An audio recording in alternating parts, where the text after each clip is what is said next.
Dans le chapitre 23 de l'évangile de Matthieu, nous pouvons lire le passage où Jésus dénonce le péché d'hypocrisie religieuse.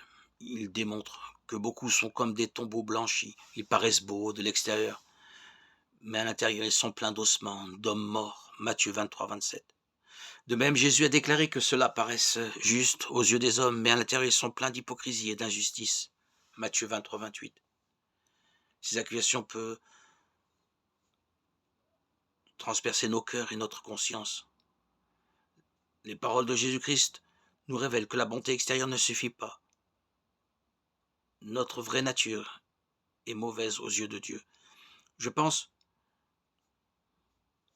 que quelqu'un peut nous voir comme une personne de bien, mais Dieu voit notre cœur et nous connaît mieux.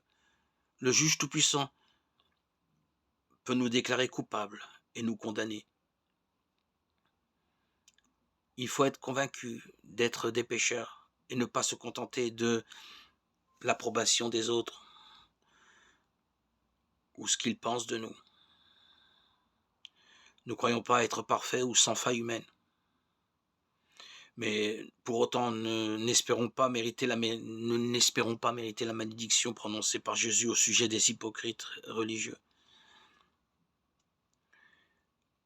Comprenons bien que Dieu voit nos cœurs.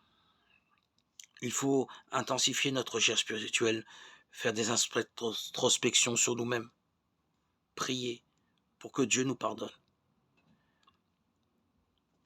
Nous sommes séparés de Dieu si nous ne nous observons pas nous-mêmes. Notre vie resterait vide si nous ne prenons pas en compte notre état de pécheur. Il nous faut supprimer la barrière entre Dieu et nous et recevoir le pardon de nos péchés. Car Dieu a tant aimé le monde qu'il a donné son Fils, son unique, pour que tous ceux qui placent leur confiance en lui échappent à la perdition et qu'ils aient la vie éternelle. Évangile de Jean 3, 16. La réponse est en Jésus. Pas une nouvelle philosophie ou une autre attitude, mais en la personne de Jésus. Dieu a envoyé son Fils, Jésus-Christ, afin que je ne périsse pas, mais que j'aie la vie éternelle. Quand Jésus est mort sur la croix, il a supporté le châtiment pour les péchés que j'avais commis, pour lesquels j'aurais dû légitimement être puni. Il a souffert à ma place, il s'est substitué à moi. Maintenant que je décide de me détourner de mes péchés et que je place ma confiance en Jésus-Christ, la barrière entre Dieu et moi est supprimée automatiquement.